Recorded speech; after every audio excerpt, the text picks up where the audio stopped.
وزیر-اعظم شہباز شریف نے اسرائیلی حملے کی شدید مذمت کرتے ہوئے اسے خود مختاری اور علاقائی سالمیت کی خلاف ورزی قرار دیا ہے۔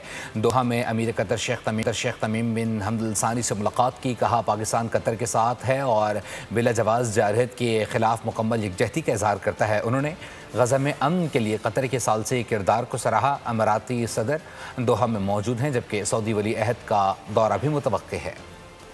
اسرائیل کی بلا اشتعال جارحیت، پاکستان قطر کے ساتھ۔ وزیراعظم شہباز شریف دوحہ پہنچ گئے، امیر قطر سے ملاقات کی، قطر پر اسرائیلی حملے کی شدید الفاظ میں مذمت کی، حملے کو خود مختاری اور علاقائی سالمیت کی خلاف ورزی قرار دیا، کہا کہ پاکستان قطر کے ساتھ ہے اور بلا جواز جارحیت کے خلاف مکمل یکجہتی کا اظہار کرتا ہے۔ وزیراعظم نے جانی نقصان پر افسوس کا اظہار کرتے ہوئے امت مسلمہ کے اتحاد اور اسرائیلی جارحیت کے خاتمے پر زور دیا۔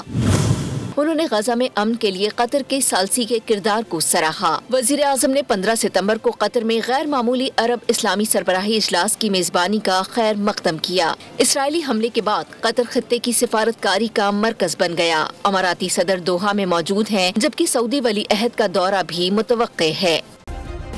سبسکرائب کریں اور بیل دبائیں تاکہ کوئی خبر رہ نہ جائے۔